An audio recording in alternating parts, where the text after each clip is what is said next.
అసలు Fatima college FTL పరిధిలోనే లేదట. హైకోర్టు ఒకవైపు, ఓవైసీ ఒకవైపు, మధ్యలో రేవంత్ రెడ్డి అంటే కాంగ్రెస్ ప్రభుత్వం ఇరకాటంలో పడినప్పటికీ. Welcome to Pallavi TV. సల్కంచెరులో ఉన్నటువంటి ఫాతిమా కాలేజ్ సంబంధించి కీలకమైన అప్డేట్స్ వస్తూ ఉన్నాయి. హైకోర్టులో ఈ కేసు విచారణ జరుగుతూ ఉంది.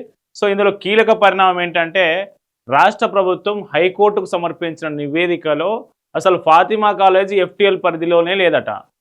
సో ఇది ఎంత ఘోరం చూడండి, మన కళ్ళకు స్పష్టంగా కనిపిస్తూ ఉంది. గూగుల్ మ్యాప్ ఉన్న ఏ మొబైల్ ఉన్నటువంటి ఎవరికైనా ఓపెన్ చేసి చూస్తే డైరెక్ట్గా చెరువులోనే కట్టినట్టుగా అనిపిస్తుంది. మనకు సల్కంచెరు చూడొచ్చు.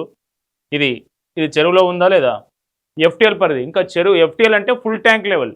చెరువు నీళ్లు ఎక్కడి వరకు ఉంటాయో అదంతా ఎఫ్టీఎల్ పరిధిలోకి వస్తుంది. సో ఇది చెరువు మధ్యలోనే ఉంది, ఇది ఎఫ్టీఎల్ పరిధిలో లేదనేది ప్రభుత్వం హైకోర్టుకు నివేదించిందట. సో హైకోర్టు నిన్న తీవ్రంగా స్పందించింది. రాష్ట్ర ప్రభుత్వానికి, జిహెచ్ఎంసీకి, అట్లాగే ఇరిగేషన్ డిపార్ట్మెంట్కి, సో హెచ్ఎండిఏకి, వీటన్నిటికీ మొట్టికాయలు వేసిన పరిస్థితి.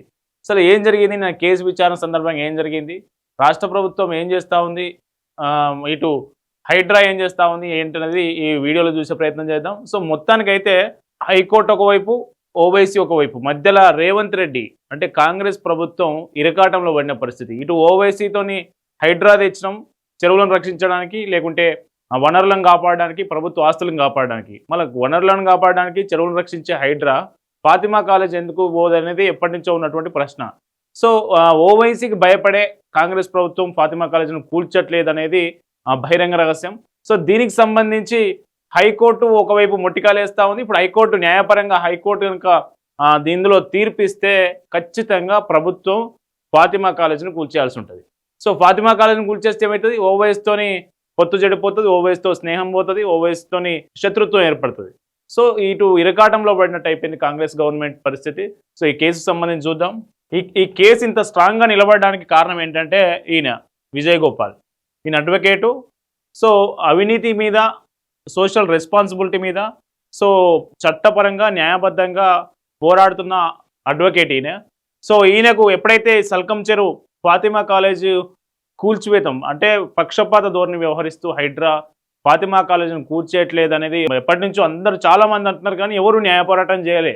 సరే కొంతమంది 1-2 పిటిషన్లు వేసినా కానీ సో పకడ్బందీగా ముందుకెళ్ళిన పరిస్థితి. కానీ ఈయన ఎప్పుడైతే కేసు టేకప్ చేసి ఫాతిమా కాలేజ్ సంబంధించి ముందుకెళ్ళిండో, ఇప్పుడు ఇందులో చట్టబద్ధంగా కోర్టు కూడా ఈ ప్రభుత్వం చూపిస్తున్నటువంటి పక్షపాతాన్ని తప్పుపడుతున్న పరిస్థితి. సో అందుకే ఈయనంత స్ట్రాంగ్గా నిలబడ్డాడు కాబట్టి ఈయనకు రోజు థ్రెట్ కాల్స్ వస్తున్నాయట. సో ఈ 2 రోజుల నుంచి ఎప్పుడైతే కేసు టేకప్ చేసినప్పటి నుంచి రోజు బెదిరింపు కాల్స్, రోజు మీ కుటుంబాన్ని లేపేస్తాం, నిన్ను లేపేస్తాం, సో మీ ఇంటిని కూల్చేస్తాం, సో ఇట్లాంటి రోజు థ్రెట్ కాల్స్ వస్తూ ఉన్నాయట ఈయనకు. నిన్న కోర్టులో ఇదే విషయాన్ని కోర్టుకు చెప్తే కోర్టు ఏం చెప్పిందంటే, ఆయన మీద ఈగ వాలినా కూడా బాగుండదు, ఆయన పూర్తి బాధ్యత రాష్ట్ర ప్రభుత్వాన్ని అని హైకోర్టు జడ్జి చాలా స్పష్టంగా చెప్పారు. సో దీనికి సంబంధించి ఈయన చేస్తున్న పోరాటం కొనసాగుతూ ఉంది. అటు న్యాయం గెలుస్తుంది అంటారు కదా, సో న్యాయం దిశగా ఈ విచారణ కొనసాగుతూ ఉంది. అసలు నిన్న ప్రభుత్వం హైకోర్టుకి ఏం చెప్పింది, ఫాతిమా కాలేజ్ ఎఫ్టీఎల్ పరిధిలో ఉందా లేదా, సో ఈయనేం న్యాయ పోరాటం చేశారు. ఇప్పటి వరకు స్టేటస్ కో ఆర్డర్, సో మాది అక్రమంగా కూల్చేయాలని చూస్తూ ఉంది. మేము బీఆర్ఎస్ కింద బిల్డింగ్ రెగ్యులేషన్ స్కీమ్ కింద మేము దరఖాస్తు చేసుకున్నామని ఇటీవల మనకు ఏవైతే ఓవైసీకి సంబంధించి ఆ ఫాతిమా ఎడ్యుకేషనల్ ట్రస్ట్ ఏదైతే ఉందో ఆ ట్రస్ట్ హైకోర్టులో పిటిషన్ వేస్తే కోర్టు స్టేటస్ కో ఆర్డర్ ఇచ్చింది. అంటే దాన్ని ఎట్లుందో అట్లే ఉంచాలో, ఏం చేయడానికి వీలు లేదనేది ఇచ్చింది. సో కానీ ఆ స్టేటస్ కో ఆర్డర్ నిన్న ఏం చేసిందంటే, నిన్న జరిగిన విచారణలో ఆ స్టేటస్ కో ఆర్డర్ను కూడా మళ్ళీ వెనక్కి తీసుకుంది. అంటే పాత విచారణ కొనసాగుతూ ఉంది. పాత విచారణ ఎటువైపు కొనసాగుతూ ఉంది అంటే న్యాయం దిశగా ముందుకెళ్తూ ఉన్నది.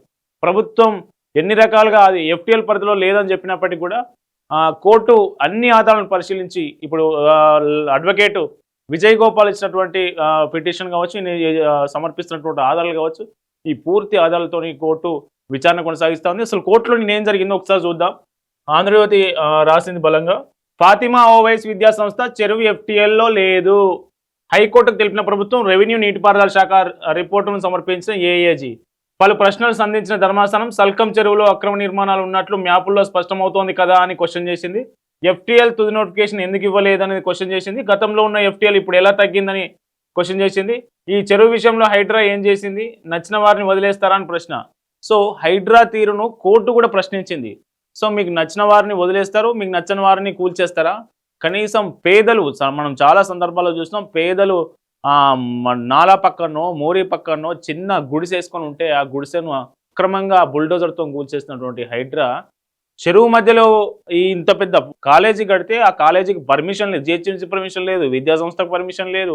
అది ఎఫ్టీఎల్‌లో లేదని గవర్నమెంటు ప్రభుత్వానికి మనకు హైకోర్టుకు చెప్పిందట. ఎంత దారుణం చూడండి ప్రభుత్వ తీరు. ఫాతిమా ఓవైసీ విద్యాసంస్థ భవనం సల్కం చెరువు ఎఫ్టీఎల్ పరిధిలో లేదని హైకోర్టుకు ప్రభుత్వం తెలియజేసింది. ఈ మేరకు రెవెన్యూ నీటిపారుదల శాఖ సంయుక్తంగా నిర్వహించిన సర్వే నివేదికను అదనపు అడ్వకేట్ జనరల్ ఇమ్రాన్ ఖాన్ హైకోర్టుకు సమర్పించారు. గత ప్రభుత్వ హయాంలో మిషన్ కాకతీయ కింద సల్కం చెరువు కట్టను అభివృద్ధి చేశారని, ప్రస్తుతం ఎఫ్టీఎల్లో ఎలాంటి నిర్మాణాలు లేవని చెప్పారు.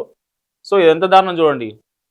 అంటే సల్కం చెరువును మిషన్ కాకతీయ కింద వెడల్పు చేసిరట. వెడల్పు చేసినప్పుడు పాత ఎఫ్టీఎల్ ప్రకారం ఇప్పుడు ఉన్న భవనం ఏదైతే ఉందో ఫాతిమా కాలేజ్ ఎఫ్టీఎల్ పరిధిలోకి రాదట. సో ఇది దారుణం. సో వీళ్ళు చెప్పేది ఏంటంటే మన దగ్గర మ్యాప్లు కూడా ఉన్నాయి, 1984 మ్యాప్లు కూడా ఉన్నాయి. సో వీళ్ళు చెప్పేది ఏంటంటే మిషన్ కాకతీయ ఎప్పుడు వచ్చింది? తెలంగాణ ఏర్పడిన తర్వాత, తెలంగాణలో 2014లో బీఆర్ఎస్ గవర్నమెంట్ అధికారంలోకి వచ్చిన తర్వాత మిషన్ కాకతీయ పథకం వచ్చింది. సో కానీ ఈ చెరువులో ఆ భవనానికి సంబంధించి చెరువు ఎఫ్టీఎల్ పరిధి ఎప్పటి నుంచి ఉంది అంటే ఎప్పటి నుంచోనో ఉంది. దానికి సంబంధించిన మ్యాప్లు కూడా చూపిస్తా. ప్రస్తుతం ఎఫ్టీఎల్లో ఎలాంటి నిర్మాణాలు లేవని చెప్పారు. ఓవైసీ విద్యా సంస్థకు సల్కం చెరువు ఎఫ్టీఎల్ ఆక్రమించి కట్టారని పేర్కొంటూ న్యాయవాది విజయ్ గోపాల్ హైకోర్టులో పిటిషన్ దాఖలు చేసిన విషయం తెలిసిందే. దీనిని జస్టిస్ ఎన్వి శ్రవణ్ కుమార్ ధర్మాసనం గురువారం విచారణ కొనసాగించింది. ఈ సందర్భంగా రెవెన్యూ నీటిపారుదల శాఖలు సంయుక్తంగా నిర్వహించి రూపొందించిన నివేదికను ఏఏజీ హైకోర్టుకు సమర్పించారు. ఈ రిపోర్టును సంబంధించి మ్యాప్లను పరిశీలించిన ధర్మాసనం పలు ప్రశ్నలు సంధించింది. చెరువులోకి అక్రమ నిర్మాణాలు చొచ్చుకొని వచ్చినట్లు మ్యాపుల్లో స్పష్టంగా కనిపిస్తున్నప్పటికీ ఎఫ్టీఎల్ ఆక్రమణకు గురి కాలేదని ఎలా చెబుతారు? గత కాసరా పహాన్లో చెరువు విస్తీర్ణం 39 ఎకరాలుగా రికార్డ్ అయింది. 2016లో సల్కం చెరువు ప్రాథమిక నోటిఫికేషన్ జారీ చేశారు. అప్పుడున్న ఎఫ్టీఎల్ ఇప్పుడు ఎలా తగ్గింది? 10 ఏళ్లుగా ఈ చెరువు ఎఫ్టీఎల్ పై తుది నోటిఫికేషన్ ఎందుకు ఇవ్వలేదు అంటూ నిలదీసింది. ప్రభుత్వ సంస్థలు నచ్చిన వారి పట్ల ఒక విధంగా, ఇతరుల పట్ల మరొక విధంగా వ్యవహరిస్తున్నట్లుగా ఉందని ఆక్షేపించింది. చెరువుల ఆక్రమణ తొలగిస్తున్నామని చెబుతున్న హైడ్రా ఈ చెరువుల విషయంలో ఏం చేసిందని ప్రశ్నించింది. మున్సిపల్ శాఖ, నీటిపారుదల శాఖ, హెచ్ఎండిఏ ఎలాంటి వివరణ ఇవ్వకపోవడంపై ఆగ్రహం వ్యక్తం చేసింది. సో అర్థమైంది కదా. 2016లో తుది నోటిఫికేషన్ వచ్చింది. ఆ నోటిఫికేషన్ వచ్చినప్పుడు 2016లో ఇచ్చిన నోటిఫికేషన్లో స్పష్టంగా ఉంది అప్పుడు ఎఫ్టీఎల్ పరిధిలోనే ఉంది భవనం. సో 2000 మళ్ళీ ఇప్పుడు ఎట్లా తగ్గింది? ఎఫ్టీఎల్ పరిధి నుంచి ఆ భవనం ఎందుకు ఎక్స్క్లూడ్ అయింది అనేది కోర్టు ప్రశ్నించింది. సో అట్లాగే మిగతా సంస్థల మీద కూడా అట్లా హెచ్ఎండిఏ కావచ్చు, మిగతా నీటిపారుదల కావచ్చు, ఆ శాఖల మీద ఆగ్రహం వ్యక్తం చేసింది. ఫాతిమా ఓవైసీ విద్యాసంస్థ సలారియే మిల్లత్ ట్రస్ట్ తరఫున సీనియర్ న్యాయవాదులు జె రామచంద్రరావు, పి వేణుగోపాల్ వాదనలు వినిపించారు. ఇది ప్రజా ప్రయోజన వాద్యం కాదని, తమ సంస్థపై ఆరోపణలు చేయడానికి పిటిషనర్ ఎవరిని ప్రశ్నించారు?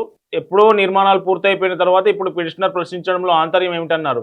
ఈ దశలో జోక్యం చేసుకున్న ధర్మాసనం అక్రమ నిర్మాణాలపై ఎవరైనా ఫిర్యాదు చేయవచ్చని టీఎస్బీపా చట్టంలో ఉందని, భవిష్యత్ తరాలకు జలవనరులకు సంబంధించిన అంశాలు ఇందులో ఇమిడి ఉన్నాయని పేర్కొంది.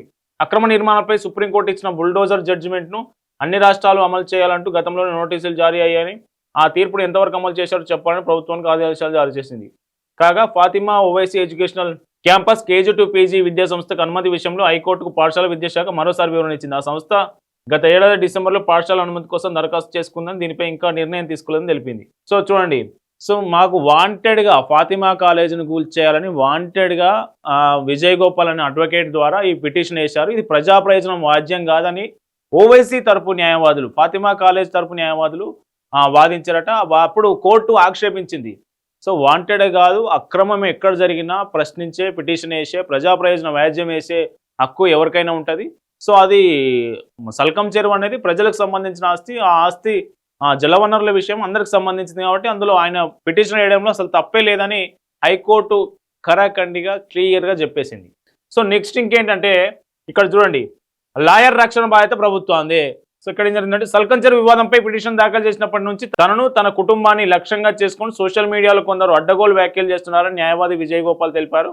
కోర్టు విచారణపై సోషల్ మీడియాలో ఫేక్ ప్రచారం జరుగుతోందని ఏఏజీ ఇమ్రాన్ ఖాన్ కోర్టు దృష్టికి తెచ్చారు. దీనిపై ధర్మాసనం స్పందిస్తూ న్యాయవాది విజయ్ గోపాల్ రక్షణ బాధ్యతను ప్రభుత్వం తీసుకోవాలని ఆదేశించింది. మరోవైపు ఫాతిమా ఓవైసీ విద్యాసంస్థ భవనంపై జిహెచ్ఎంసీ అధికారులు స్టేటస్ కో కొనసాగించాలని ఇటీవల ఇచ్చిన మధ్యంతర ఉత్తర్వులను జస్టిస్ బి విజయసేన్ రెడ్డి ధర్మాసనం వెనక్కి తీసుకుంది.